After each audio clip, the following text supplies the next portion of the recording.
I'm going to start with Tupac.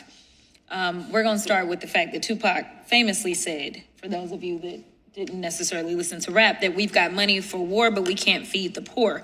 And the reason that I bring this up is for two reasons. Number one, in order to get Maduro, the estimated cost is $3 billion. I can guarantee you that a lot of Americans would say, yes, there's a valid warrant and things like that, but for the cost of $3 billion, let's put our money somewhere else. Number one.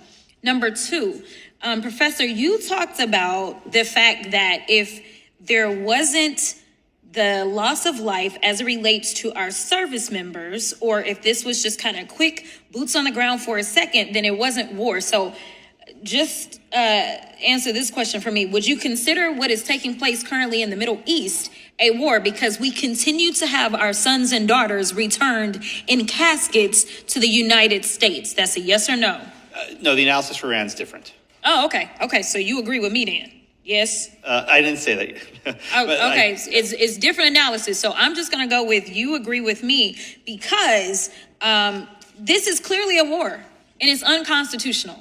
That is the bottom line. And frankly, as it relates to Venezuela, I think that we still will have some time to determine exactly how bad it is.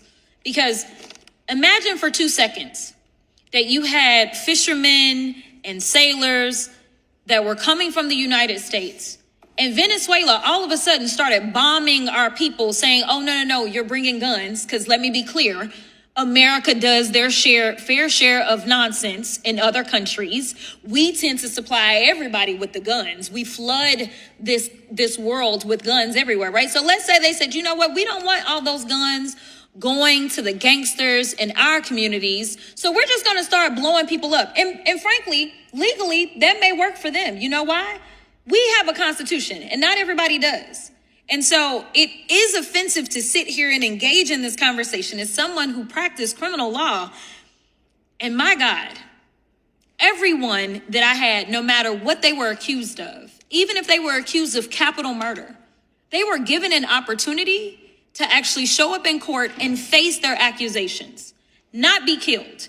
So the justification, I don't understand why we are trying to make it partisan. It should not be partisan to just go and blow up these boats. Are you saying, Professor, that you believe that blowing up these boats because somebody believes it?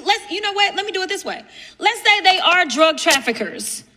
Do you believe that it is constitutional for the United States to blow up people that are accused of being drug traffickers? So it's not going to be a yes or no question. If I could take okay, then I'm gonna stop you there because I only got so much time. And Professor, I was really loving on you because you came from South Texas, which is down in Houston, not too far from the University of Houston where I got my law degree. But it is very clear that it is unconstitutional for us in the United States. Let me give y'all another issue that I don't understand if y'all see it the way that I do. There's this little thing called the Epstein files.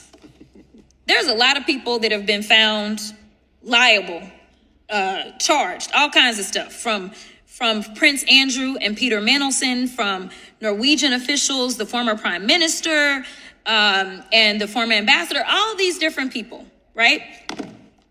Some would argue, especially since there was international trafficking that was taking place, some would argue that our president, whose name is found over and over and over and over in these files, may have engaged in, say, child trafficking, sex trafficking. They may come to that conclusion. Now, with that being the understanding, if there are other countries that believe, because they believe in actually holding people accountable, okay? So they say, you know what? There were some girls from England or wherever, because there were people from different countries, and they say, you know what, we gonna just come and we're gonna drop in on America. We're going to bomb America. We're going to kill civilians in America because you know what? We have a warrant for his arrest.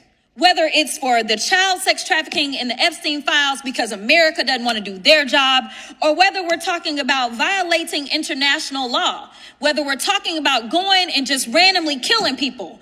I can tell you that every single one of you that is sticking up for him right now would be screaming from the rooftops The analysis has to be the same.